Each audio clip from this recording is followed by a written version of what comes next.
we are talking about the concept of incorporation, and we're doing some startup-specific issues around incorporation.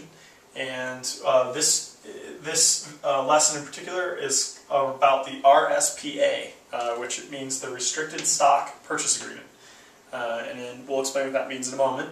I want to make sure and remind everybody that when we're talking about some of these additions to the incorporation process, there's one of two things that they represent. They're either an incentive that you can apply in order for employees or contractors or others to help you, or they allow some protection for the company. They establish some protection for either you, your founders, your co-investors, or the company itself.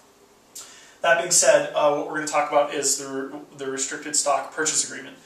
This is often one of the most confusing and misunderstood pieces of the incorporation process for entrepreneurs. It's also very important because it has some direct financial implications for the founders.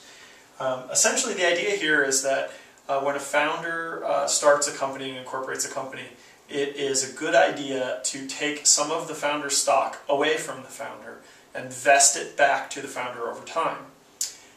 This seems counterintuitive to most founders because you're thinking, hey, this is my stock, I earned this, I'm starting this company, I want to keep that stock.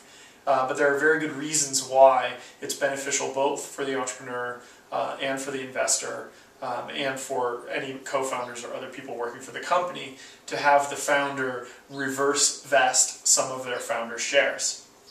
So right away, let's talk about what that means. A restricted stock purchase agreement, the typical one that you will see, will often require the founder to fund. Yeah, sorry, this isn't very clear. It requires a founder to vest founding shares over time. So, meaning that you're going to earn those back little by little over time.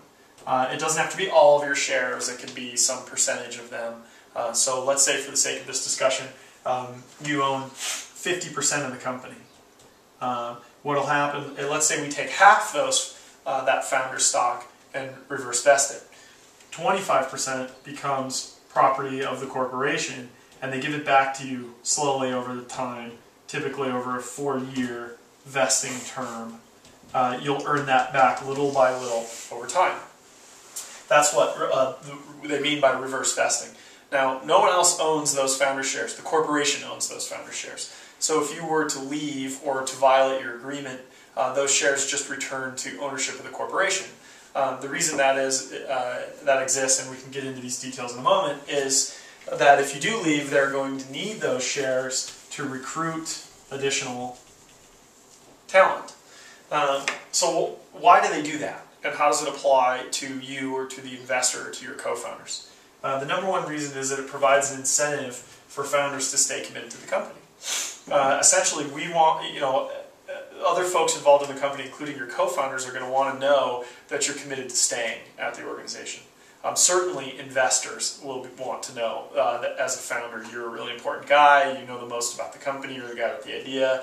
They want to know that you're going to stick around. So that's number one. What it does is it provides incentive for you to stick around. Number two is it provides investors assurances that you'll stick. So often if you go to raise investment, your investors will demand something like this. They'll say, well, I want to reverse vest some of your shares, so there's an incentive that you'll stick around. It makes my investment more valuable knowing that you'll be there. And the third piece is it actually protects founders from other founders, from one another. Let's say you co-found a company with your good buddy, and he's the tech guy and he understands the software, and you're the business guy and you understand the market. Well, if the tech guy leaves and says, hey man, I'm leaving and taking my software with me, that is a big problem. A lot of the IP and a lot of the value of the company leaves with that person. So if you're both reverse vested, meaning again that you're giving your founders, you're earning your founder shares back from the corporation over time, that incents you both to stay at the company and both to work out any potential problems you might have. It just provides a good push for you to stick around. So those are the primary reasons it exists. There are lots of iterations of how to accomplish this. You can argue over how many of your founder's shares should be reverse vested. You can argue over what period of time. You can argue over whether or not there's things like a cliff or a trigger. All of those concepts, if you go research those concepts, you'll understand what that means.